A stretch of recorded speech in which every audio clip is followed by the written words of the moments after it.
Nirmati Property Management. Contact 766 700 8999.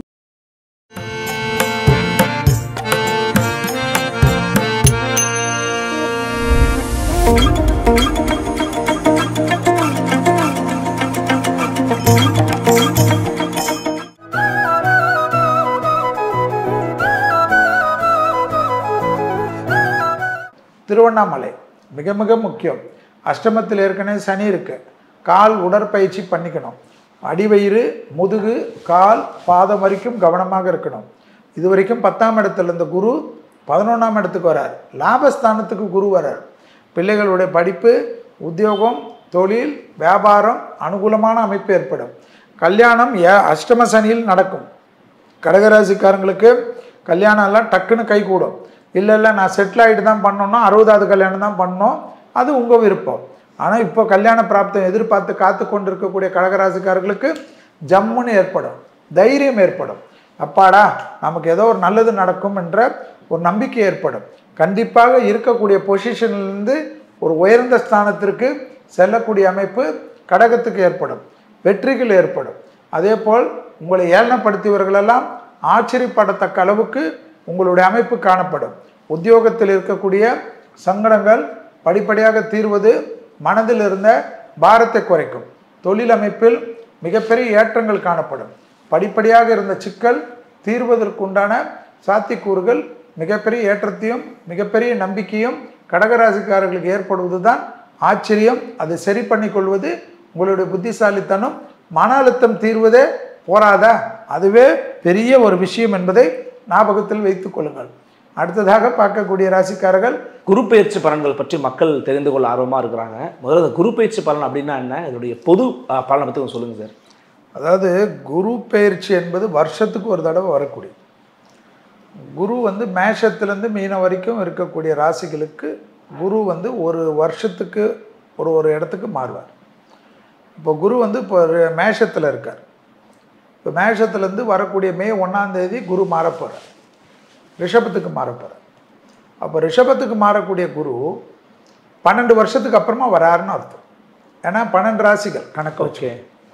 So அந்த குரு பெயர்ச்சி என்பது ஒரு வருஷத்துக்கு ஒரு தடவை, ராகு கேது என்பது 18 மாதத்துக்கு ஒரு தடவை, சனி என்பது 2.5 வருஷத்துக்கு ஒரு தடவை. மற்ற கிரகங்கள்லாம் ஷார்ட் 48 நாள், ஒரு மாதம் இந்த கணக்கில் வரும். இதில் அந்த குரு பெயர்ச்சி என்பதுக்கு என்னென்னா குரு பார்வைப்படக்கூடிய இடங்களில் பலம் கிடைக்கும்ன்றது தான் அர்த்தம். ஸ்தான பலத்துடன் பார்வைக்கு பலம். அதில் குரு இப்போது ஒரு ரிஷபத்துக்கு வராருன்னா 5ஆம் பார்வையாக கன்னி ராசியை விசேஷமாக பார்ப்பார்.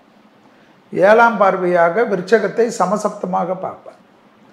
9ஆம் பார்வையாக விசேஷ பார்வையாக மகரத்தை பார்ப்பார். ஸோ இந்த பார்க்கப்படக்கூடிய ராசிகள், அதனால் இந்த குரு எந்தெந்த இடத்துலலாம் பார்க்குதோ அதனால் மேஷத்துலேருந்து மீனம் வரைக்கும் இருக்கக்கூடிய ராசிகளுடைய அமைப்பு சீர்பெறும் என்பது அதனுடைய அர்த்தம். அதனால தான் குரு மாற்றம், குரு பார்வைக்காக நிறைய பேர் அது வெயிட் பண்ணுவாங்க.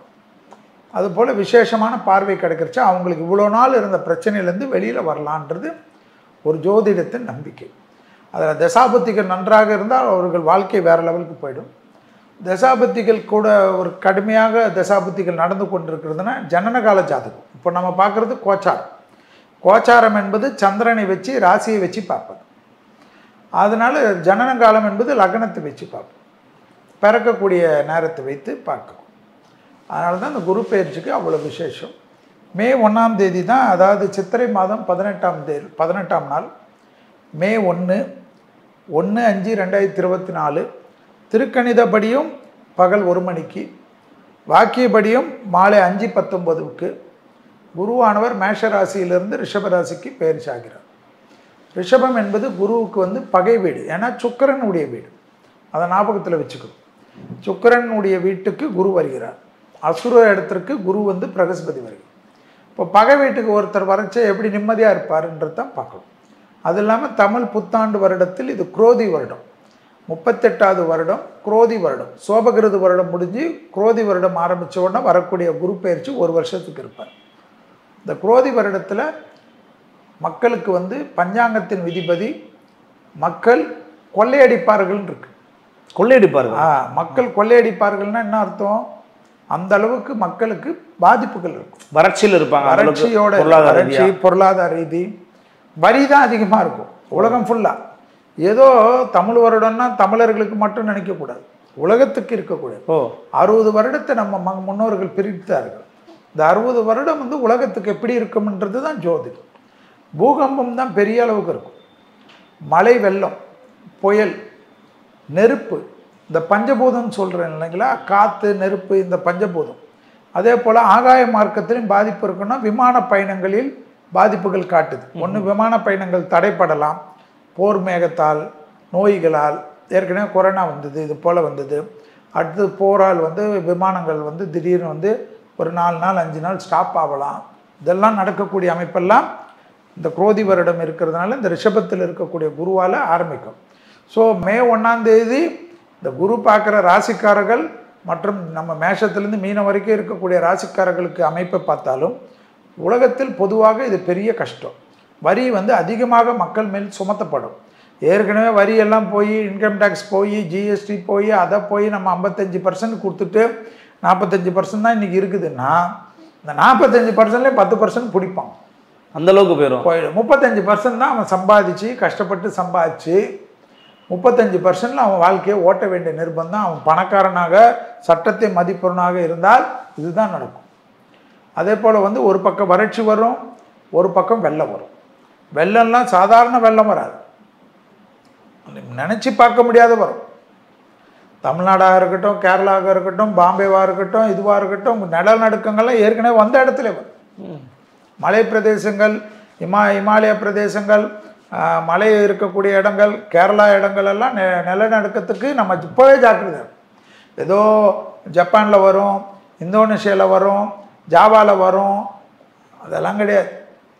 அமெரிக்காலாம் கூட எந்த லெவலில் புரட்டி போடுன்னு தெரியாது. எவ்வளோ அறிவியல் வளர்ந்துருக்குது, கண்டுபிடிச்சிட முடியாதா?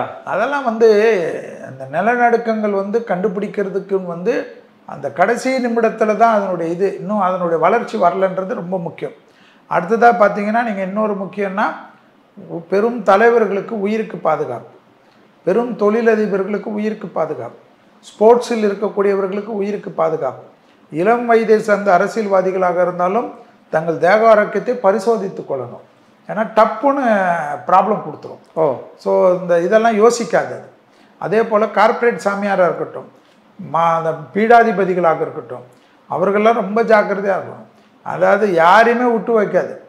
சனி வந்து கும்பத்தில் சொந்த வீட்டில் இருக்கக்கூடிய ஆட்சி, ராகு வந்து குருவுடைய வீட்டில் இருக்கக்கூடிய காலகட்டம், புதன் வீடான கன்னியில் வந்து கேது இருக்கக்கூடிய காலகட்டம்.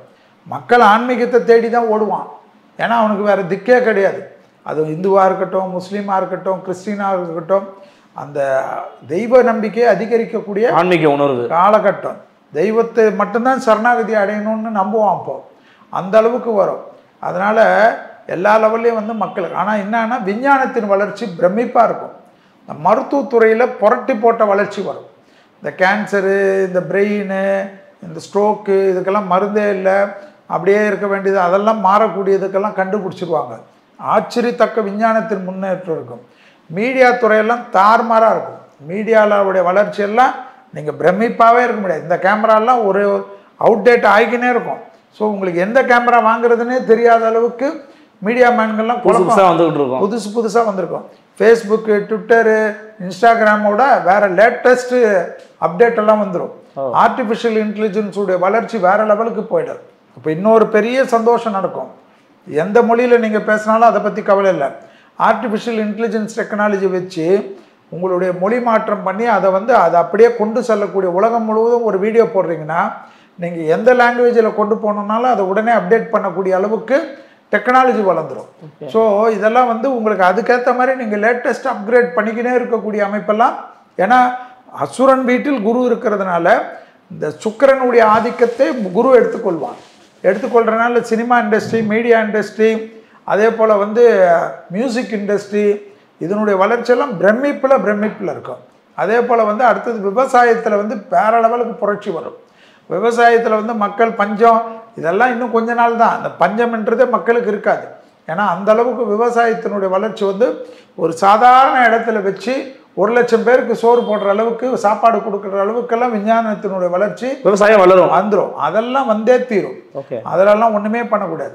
அதே போல் வந்து உலகத்தில் இந்த சுகாதாரத்தினுடைய வளர்ச்சி, அந்த 90 கிட்ஸ்லாம் இருக்கக்கூடிய குழந்தைங்களெல்லாம் வந்து இவர்களுடைய நோய் நொடிகளுக்கெல்லாம் வளர வளர இவர்களுக்கெல்லாம் வந்து பார்த்திங்கன்னா மரணம் வருவதே ரொம்ப கஷ்டப்படும். மரணம் வராத அளவுக்கு தள்ளி போடப்படும். மரணம் வருதுன்னா இந்த ஸ்பீட் மிஷினில் தான் வரும். இந்த கொரோனா மாதிரிலாம் அது வராது இல்லை? அதான் நோய் வந்துக்க கொண்டே இருக்கும். நோயெல்லாம் மாறவே மாறாது. நோய் இன்னும் விதவிதமான நோய்கள் புதுசு புதுசாக வரும். புதுசாக வைரஸ் தாக்கல்லாம் வரும். இந்த மரணங்கள் எப்படி வரும்னா வரக்கூடிய காலகட்டத்தில் இந்த வளர்ச்சியுடைய அமைப்பு இந்த ஸ்பீட் மிஷினில் போய் அந்த ஸ்பாட்டில் அந்த வண்டி ஆக்சிடென்ட்டு, ட்ரெயின் ஆக்சிடென்ட்டு, ஃப்ளைட் ஆக்சிடென்ட்டுன்ற ஸ்பீட் மிஷினால தான் மரணங்கள் வருமே தவிர இந்த ஹார்ட் அட்டாக்ல செத்தாங்க இதில் செத்தாங்கன்னு வரக்கூடிய பல காலகட்டம் இப்போ இல்லை. நீங்கள் உடனே செல்வி இந்த குரு பயிற்சிக்கு சொன்னாருன்னு சொல்லிட்டு கொண்டு வராது. வளர்ச்சி வந்து அந்த அளவுக்கு ஆகிடும். ஓகே, ஸோ அந்த ஆர்டிஃபிஷியலாக ஒரு உறுப்புகள்லாம் வந்துவிடும். ஸோ போக போக வளர்ச்சிகள்லாம் அதெல்லாம் இந்த வருஷத்துலேருந்து ஆரம்பிக்கும். இந்த வருஷத்துலேருந்து தான் அதனுடைய விஞ்ஞானத்தினுடைய அமைப்பு ஆரம்பித்து 10 வருஷம் 15 வருஷத்துல வந்து மனிதனுக்கு வந்து சாகாவரம் பெற்றவர்கள்னு சொல்றாங்க இல்லையா? அந்த மாதிரி வந்து எந்த நோய்க்கும் வந்து டக்குன்னு ஒரு மருந்துகள் அதுக்கு உண்டான ரீப்ளேஸ்மெண்ட்டு 2 நாளில் போயிட்டு ஹாஸ்பிட்டல்லேருந்து வந்துடுற மாதிரி அதெல்லாம் லேட்டஸ்ட்டாக எல்லாமே வரக்கூடிய காலகட்டத்தில் தான் இந்த குரோதி வருடம் இந்த குரு பயிற்சி என்பது காட்டுது. இந்த குரு பயிற்சியில் எப்பயுமே நான் சொல்கிறது தான், குலதெய்வ வழிபாடு ரொம்ப முக்கியம். திருச்செந்தூர் ரொம்ப ரொம்ப முக்கியம். ஆலங்குடி குருஸ்தலம், தென்குடி திட்டை குருஸ்தலம், பிள்ளையார்பட்டி, அதே போல் உங்களுடைய குலதெய்வத்தை முதல்ல பார்த்துறது ரொம்ப நல்லது. நான் அமெரிக்காவில் இருக்கேன், லண்டனில் இருக்கேன், எந்த நாட்டிலையும் வந்து இனக்கலவரங்கள் மத கலவரங்கள் எல்லாம் அந்தந்த நாட்டில் இருக்கக்கூடிய மைனாரிட்டி மேல் கட்டுவிழுத்து படப்படும். ஏன்னா சுக்கிரன் வீட்டில் குரு வருகிறது. இந்தியா தான் டோட்டலாக சேஃபாக இருக்கக்கூடியது. அதனால் உங்கள் முதலீடுகள் எல்லாம் இந்தியாவில் கொஞ்சம் வச்சுக்கோங்க. நீங்கள் இருக்கக்கூடிய நாட்டில் போட்டாலும் ஒரு 30% இந்தியாவில் சேஃபாக வச்சுக்கோங்க. ஏன்னா எந்த நாட்டிலையும் எந்த காலத்துலேயும் என்னென்ன நடக்கும்னு தெரியாது. சிங்கப்பூர் மாதிரி எல்லாத்துலேயும் சட்ட திட்டம் வந்து சரியான அமைப்பு கிடையாது. அதனால் சிங்கப்பூரில் இருக்கவங்கள பற்றி நான் பேசலை, மற்ற ஊர்களில் இருக்கிறவங்கள பற்றி பேசுகிறேன். சிங்கப்பூர் துபாயை பற்றி நான் பேசவே இல்லை. சட்டங்கள் கடுமையாக இருக்கக்கூடிய இடத்தில் நிம்மதியாக இருங்கள். மற்றவர்களெல்லாம் மிக எச்சரிக்கையுடன் இருக்கக்கூடியது தான் இந்த குரு பயிற்சி.